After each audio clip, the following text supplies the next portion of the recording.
NEET aspirants, कैसे हम सब लोग? आई होप आप सब बढ़िया होंगे। This side Mohit machine here. बहुत बहुत स्वागत है आपका हमारे यूट्यूब चैनल के ऊपर। जैसे कि आपको पता है, थोड़े ही दिनों में हमारे पास जो एमसीसी की काउंसलिंग है वो शुरू होने वाली है। तो जिसके रिलेटेड बहुत सारे बच्चों के मुझे कमेंट्स भी आ रहे थे साथ में कि सर हमारे पास ये डॉक्यूमेंट्स है, क्या ये डॉक्यूमेंट्स वैलिड है या नहीं वैलिड। तो जिसके रिलेटेड हमने जो एमसीसी के हेल्प डेस्क से जो बात की है, इतने दिन से मैं उधर ही बिजी चल रहा था, उनके साथ हमारी बातचीत चल रही थी। तो जिसमें से मैंने बच्चों के कुछ फ्रिक्वेंटली जो क्वेश्चन पूछे जा रहे थे मुझसे, तो मैंने उनसे राय मांगी कि 2022 वाला रूल चलेगा या 2023 के अंदर कोई नया रूल आएगा या नए डॉक्यूमेंट्स की जो है वो वैलिडिटी चेंज होगी या पुराने भी चल सकते हैं। तो लॉट्स ऑफ क्वेश्चन थे जो मैंने उनके साथ पूछे, और ये भी पूछा कि कौन कौन से डॉक्यूमेंट्स की रिक्वायरमेंट है इस साल। तो सारी की सारी जो बातें अब इस वीडियो के अंदर मैं आपके साथ शेयर करने वाला हूँ। वीडियो बहुत ज़्यादा इंपॉर्टेंट होने वाली है, तो वीडियो को स्किप मत करना, वीडियो को पूरा देखना। तो सबसे पहले बात कर लेते हैं कि जब हमने रजिस्ट्रेशन करनी है, जब भी आपने एमसीसी काउंसलिंग की या ऑल इंडिया काउंसलिंग की या स्टेट काउंसलिंग कोई भी अगर रजिस्ट्रेशन करनी है, तो वहाँ पे हमने पूछा कि रजिस्ट्रेशन के टाइम पे कोई डॉक्यूमेंट्स की रिक्वायरमेंट है। तब उन्होंने बोला कि वहाँ पे डॉक्यूमेंट्स की रिक्वायरमेंट नहीं है अभी फिलहाल के लिए। हाँ, इन्होंने कहा कि डॉक्यूमेंट्स की रिक्वायरमेंट तो नहीं है, लेकिन फिलहाल आपके पास जो है वो एनटीए की, जो आपने एनटीए के टाइम जितनी भी इंफॉर्मेशन जो फिल की थी, जो आपने नीट का रिजल्ट दिया था, मतलब रिजल्ट के एग्जाम दिया था, रिजल्ट का और एग्जाम दोनों की जो ऑफिशियल चीजें हैं वो सारी की सारी जो आपके पास होनी चाहिए। कहने का मतलब ये है कि नीट का जो एक रेफरेंस होता था, जो आपने प्रिंट आउट निकाला था, एडमिट कार्ड जिसको हम बोलते हैं, एडमिट कार्ड जो था आपका, वो आपके हाथ में होना चाहिए जब आप रजिस्ट्रेशन करने को बैठोगे। साथ में उन्होंने एक चीज ये भी बोली थी, वो भी मैं आपके साथ क्लियर कर देता हूँ। साथ में उन्होंने बोला था कि जब भी आप रजिस्ट्रेशन करोगे तो रजिस्ट्रेशन के अंदर आपके जो नेम है, ठीक है, नेम के वही स्पेलिंग होने चाहिए जो आपके नीट के अंदर थे। जो आपने नीट का एग्जाम दिया था वो सेम टू सेम जो है आपके स्पेलिंग होने चाहिए नीट एग्जाम वाले, नीट एग्जाम सेम, ठीक है। तो आपकी जो नेम फिल करोगे रजिस्ट्रेशन करते टाइम, उसके जो स्पेलिंग है वो नीट एग्जाम के जो आपके पास एडमिट कार्ड है या रिजल्ट का था, उसमें आपके जो नेम्स है वो मैच करने होंगे, मतलब सेम होने चाहिए। ऐसा नहीं कि यहाँ पे आप कोई नेम और फिल कर दो, यहाँ पे आपका नेम जो था वो कोई और था। दूसरी चीज इन्होंने बोली थी नंबर के बारे में। नंबर इन द सेंस, यहाँ पे नंबर से इन्होंने बोला है, नंबर जैसे बहुत सारी चीजें नंबर आती हैं, जैसे नंबर हमारा डेट ऑफ बर्थ भी हमारे एक तरह के नंबर ही है, तो वो भी आपकी सेम होनी चाहिए।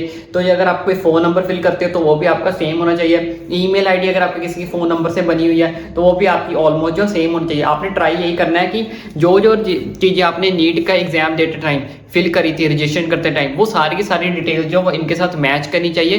कुछ भी अलग मत डालना, सेम फोन नंबर डालना, सेम ईमेल आईडी डालना, और नाम नूम के आपके जो स्पेलिंग है वो भी सारे के सारे जो है वो सेम होने चाहिए, उसके अंदर कुछ भी चेंज मत करना। ये आ चुके हैं हमारे पास सारे के सारे डॉक्यूमेंट्स की लिस्ट। अब ये मैं चीज आपको क्लियर कर देता हूँ कि ये सारे के सारे जो डॉक्यूमेंट्स है वो आपको कब जरूरत पड़ेगी, जब आपने कॉलेज में एडमिशन लेने जाना, जब आपको कॉलेज अलॉट हो जाएगा, यानी कॉलेज अलॉट होने के बाद जिस भी कॉलेज में आप एडमिशन लेने जाओगे, तो तब ये आपने सारे के सारे जो डॉक्यूमेंट्स है वो अपने साथ लेके जाने हैं। इन केस आपके पास कोई भी डॉक्यूमेंट मिस पाया जाता है, या इन केस कोई भी डॉक्यूमेंट गलत पाया जाता है या नहीं पाया जाता आपके पास, तो आपकी जो एडमिशन है वो रद्द कर दी जाएगी, यानी कि कैंसिल आउट कर दी जाएगी। या तो फिर आपको नेक्स्ट राउंड में दोबारा से अप्लाई करना पड़ेगा, या फिर उस डॉक्यूमेंट को एट अ टाइम कहीं से अरेंज करके लाना पड़ेगा, ठीक है। तो ये चीज़ आपको मैंने पहले क्लियर कर दी, इसलिए मैंने इस वीडियो को पहले बनाने का यही मोटिव है कि अगर आपके पास डॉक्यूमेंट्स बने हुए हैं तो इन सबके साथ मैच कर लो कि कौन कौन से हैं आपके पास, सारे के सारे वैलिड हैं और सारे के सारे आपके पास डॉक्यूमेंट्स हैं। इन केस कोई मिसिंग है तो इमीडिएटली आप उस चीज़ को अब बनवा सकते हो, क्योंकि काउंसलिंग शुरू होने में अभी थोड़ा टाइम बाकी है। तो शुरू करते हैं सबसे पहले डॉक्यूमेंट से। तो सबसे पहले हमारे पास जो डॉक्यूमेंट है that is allotment letter issued by MCC, यानी कि जब आपको एडमिशन हो जाएगी, एडमिशन होने के बाद जो भी कॉलेज के अंदर आपने एडमिशन लेनी है, उस टाइम पे आपको जो है कॉलेज अलॉट होगा, उसके बारे में एमसीसी जो आपको एक अलॉटमेंट लेटर भेजेगा कि आपने जो है इस कॉलेज के अंदर आपकी जो है वो दिया गया, मतलब जो राउंड होता है उस राउंड में जो भी कॉलेज आपको मिलेगा, अगर आपने एक्सेप्ट कर लिया कि भाई ठीक है मुझे ये कॉलेज ओके, तो ये अलॉटमेंट लेटर जो एमसीसी द्वारा वो आपको दिया जाएगा जब आपने अपनी काउंसलिंग करोगे। तो वो जो अलॉटमेंट लेटर है वो अपने साथ में लेके जाना है। The next document is admit card of exam issued by NTA. जब आपने नीट का एग्जाम दिया था उस टाइम पे जो आपका एडमिट कार्ड था वो आपने साथ में लेके जाना है, डेट इज मस्ट कंपलसरी। सारे के सारे डॉक्यूमेंट्स है मस्ट कंपलसरी है, कोई भी आपने स्किप नहीं करना है। अब कुछ बच्चे सोच रहे होंगे कि हमारे पास तो एडमिट कार्ड है ही नहीं, मैंने तो उसी टाइम फाड़ के फेंक दिया, मुझे क्या पता था उसकी जरूरत पड़ेगी। कोई बात नहीं, एडमिट कार्ड का जो लिंक है वो अभी तक जनरेट है, आप जाओ दोबारा से वहीं पे नीट की ऑफिशियल एनटीए की ऑफिशियल वेबसाइट पे, वहां पे जाके आप दोबारा से अपना जो एडमिट कार्ड है उसको डाउनलोड कर सकते हो। वैसे अपना रजिस्ट्रेशन एप्लीकेशन नंबर भरो तो आपका जो एडमिट कार्ड है वो सामने आ जाएगा, प्रिंट आउट आप ले लेना। अभी तक वहां पे एडमिट कार्ड आपके अवेलेबल है। उसके बाद रिजल्ट जो rank letter issued by NTA, वही जो आपका नीट का रिजल्ट आया था उसकी जो कॉपी आई थी, रिजल्ट आई थी, ठीक है। उसके बाद जो है वो भी आपने क्या करना है, साथ लेके जाना है। अब ये आपको लेटर जो है वो इशू कैसे होगा, इशू जो आपको या तो आपकी मेल आईडी पे आ जाएगा जब आप काउंसलिंग करोगे, या फिर वहां पे जब आप काउंसलिंग करते होगे तो आपको ये सामने जो आपका शो हो जाएगा, तो आप स्क्रीनशॉट ले लेना या फिर उसका प्रिंट आउट मार लेना। तो ये भी जो आपका रिजल्ट आया था किस चीज का, नीट का जो आपका रिजल्ट आया था उसकी जो लेटर है इशूड की गई थी एनटीए के द्वारा, जो आपकी पीडीएफ थी, उस चीज को आपने प्रिंट करके अपने साथ लेके जाना है। उसके बाद क्लास 10th का सर्टिफिकेट आपके पास होना चाहिए। नेक्स्ट इज क्लास 12th का सर्टिफिकेट आपके पास होना चाहिए। इसके साथ क्लास 12th की मार्कशीट भी आपके पास होनी चाहिए। सर्टिफिकेट और मार्कशीट इन्होंने दोनों चीजें जो है वो मांगी है। Next date of birth certificate, date of birth का सर्टिफिकेट भी आपके पास होना चाहिए, लेकिन इन्होंने यहाँ पे एक कंडीशन रखी है कि वो जो आपका डेट ऑफ बर्थ सर्टिफिकेट है वो इंग्लिश और हिंदी लैंग्वेज में ही होना चाहिए, अदर किसी लैंग्वेज में वो चीज नहीं एक्सेप्टेबल होगी, ठीक है। इसका सोल्यूशन एक बता दूंगा मैं लास्ट में। अगर आपके पास हिंदी या इंग्लिश लैंग्वेज में नहीं है, किसी अदर रीजनल लैंग्वेज में है, तो वो बच्चे अब क्या कर सकते हैं, ठीक है, बताता हूँ, लास्ट में बताऊंगा। इसके साथ साथ प्रूफ ऑफ आइडेंटिटी, आपका कोई आइडेंटिटी प्रूफ होना चाहिए, जैसे आधार कार्ड, पैन कार्ड या ड्राइविंग लाइसेंस है, पासपोर्ट है, कोई भी अपना आईडी प्रूफ जो है वो अपने साथ ले जाना, ठीक है। उसके बाद 8 पासपोर्ट साइज फोटोग्राफ, और 8 पासपोर्ट साइज फोटोग्राफ अपने वही लेके जानी है, साफ साफ इन्होंने लिखा हो same as the fixed on the application form, जो भी आपने एप्लीकेशन फॉर्म के ऊपर फिक्स की थी वो सारी की सारी फोटोग्राफ सेम ही होनी चाहिए, आप अलग से फोटोग्राफ नहीं लेके जा सकते।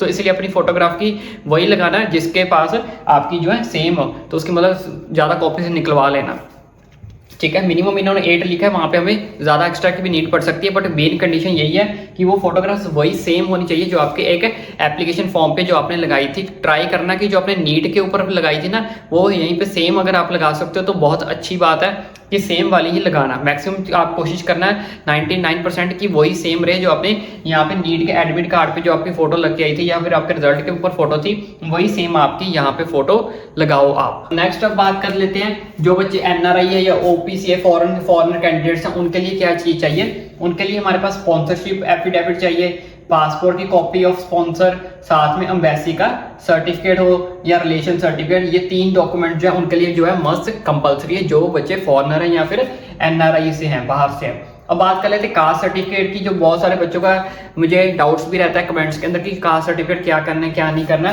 तो अगर आपके पास OBC, SC, ST, EWS category से हो तो आपके पास जो है आपके कास्ट का जो सर्टिफिकेट होना चाहिए। लेकिन इसके साथ साथ इन्होंने यहाँ पे कुछ कंडीशन लिखी है वो मैं बता देता हूँ।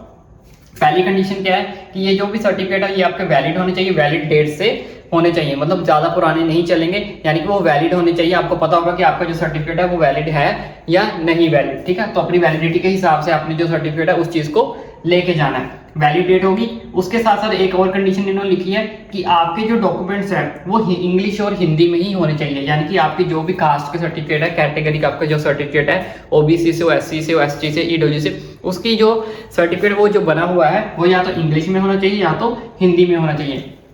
जैसे कुछ स्टेट्स के रीजनल लैंग्वेज बन जाते हैं, तमिल में बन जाता है, पंजाबी में बन जाता है, वो सब जो आपका वैलिड नहीं माना जाएगा। आपको उसको क्या आपको कराना पड़ेगा, यहाँ पे ट्रांसलेट या ट्रांसपेरेंट कराना पड़ेगा, ट्रांसलेट कराना पड़ेगा किसके अंदर, इंग्लिश के अंदर या हिंदी के अंदर, कोई भी अदर रीजनल लैंग्वेज के अंदर यहाँ पे जो आपका कास्ट सर्टिफिकेट है वो वैलिड नहीं माना जाएगा। तो इस चीज को आपने क्या करना है, अपने माइंड में रखना है, इंग्लिश या हिंदी में। इसके साथ साथ अगर जिन बच्चों का आप ट्रांसलेट, वैसे अभी टाइम में ट्रांसलेट करवा लो, अगर ट्रांसलेट नहीं हो पाता तो उसके लिए मैं आपको एक सोल्यूशन बता देता हूँ कि आपको क्या करना है। वो इनसे मैंने पूछा था, पहले ये चीज समझ लो, all the documents must be original. ये जितने भी मैंने आपको सारे के सारे डॉक्यूमेंट्स बताए हैं ये एक तो आपके पास ओरिजिनल होने चाहिए और अटेस्टेड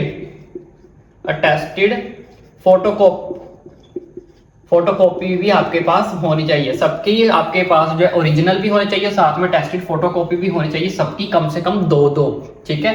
ये जितने भी डॉक्यूमेंट्स हैं, अगर आपके पास ओरिजिनल डॉक्यूमेंट वहां पे नहीं पाया गया तब भी आपकी एडमिशन जो है वो कैंसिल हो सकती है। इन्होंने लिखा है कि आपको हर एक each and every document original plus उसके टेस्टेड फोटोकॉपी आपके पास दोनों ही प्रेजेंट होने चाहिए। क्योंकि कुछ बच्चे होते हैं सर ये मेरे फोन में है, मेरे फोन में देख लो, या फिर मेरे पास फोटोकॉपी है मैं मंगवा देता हूँ, मेरे पास पीडीएफ पड़ी है, तो ये सब बहाने नहीं चलेंगे। पहली चीज क्लियर कर देता हूँ। सारे के सारे डॉक्यूमेंट जो आपके पास ओरिजिनल प्लस फोटोकॉपी दोनों ही वो उन्होंने मांगे हैं और दोनों ही आपको जो है वो उस टाइम पे शो करने पड़ेंगे। अब बात कर लेते हैं इस चीज की, एक डेट ऑफ बर्थ है जो सर्टिफिकेट इन्होंने बोला कि इंग्लिश और हिंदी में होना चाहिए, और ये इन्होंने बोल दिया कि एससी कास्ट या ओबीसी किसी भी कैटेगरी से अगर आपको जो आपकी कास्ट का सर्टिफिकेट है वो इंग्लिश या हिंदी में होना चाहिए। तो अगर आप अभी ट्रांसलेट नहीं करवा सकते, वैसे तो काफी टाइम पड़ा कि आप ट्रांसलेट करवा लो, इन केस अगर आप ट्रांसलेट नहीं करवा सकते तो इन्होंने यहाँ पे लिख दिया है, कंडीशन दे दी है कि अगर आप इंग्लिश और हिंदी में आपके पास नहीं है, अगर आपके पास कौन सा एक आपका caste certificate, OBC SC ST वाला और डेट ऑफ बर्थ सर्टिफिकेट दोनों ही इंग्लिश और हिंदी में मांगे थे, अगर आप उस चीज को कन्वर्ट नहीं करवा सकते, ट्रांसलेट नहीं करवा सकते, अगर आपका वो रीजनल लैंग्वेज के अंदर ही है, तो उसके साथ आपको इन्होंने कंडीशन दे दी है कि डेट इज, आप उसके साथ क्या करो, एक एफिडेविट जो है वो लगा देना। एफिडेविट काफी पक्का प्रूफ हो जाता है, तो जिसकी वजह से अगर आपको वो रीजनल लैंग्वेज में चल जाएगा, लेकिन उसके लिए फिर अब आपको क्या करना पड़ेगा, उसके साथ आपको एक एफिडेविट है वो बनाना पड़ेगा, उसके साथ जो है वो लगाना पड़ेगा। तो ये चीज आप देख लो, क्या करना है, एफिडेविट बनाना तो आप एफिडेविट बना सकते हो, अगर इसको इंग्लिश और हिंदी लैंग्वेज में ट्रांसलेट करवा सकते हो तो वेल एंड गुड है, क्योंकि यहाँ पे आपकी सेंट्रल काउंसलिंग होती है, तो इसमें ज़्यादातर ये इंग्लिश और हिंदी लैंग्वेज को ही क्या करते हैं, प्रेफर करते हैं। अदर रीजनल लैंग्वेज यहाँ पे इन्होंने क्या है नहीं मानी गई है, उन चीज़ को रद्द कर दिया गया है, इंग्लिश और हिंदी आपकी जो है वो चलेगी। इसके अलावा आई होप अब आपको सारा का सारा जो प्रोसेस है समझ आ गया होगा डॉक्यूमेंट्स के बारे में। इसके अलावा फिर भी अगर आपको कोई डाउट और क्वेरी रह जाती है, आप मुझे नीचे कमेंट करके पूछ सकते हो, पर्सनल मैसेज करना चाहते हो तो लिंक आपको नीचे डिस्क्रिप्शन बॉक्स में मिल जाएगा, इंस्टाग्राम पे वहाँ पे ऐड करो, अपने क्वेरीज को आप वहाँ पे पूछ सकते हो। तो आई होप अब आपको सारा का सारा प्रोसेस समझ आ गया हो, ठीक है। अगर प्रोसेस सारा समझ आ गया, वीडियो अच्छी लगी हो तो मेरी भी छोटी सी रिक्वेस्ट है कि चैनल को सब्सक्राइब करें।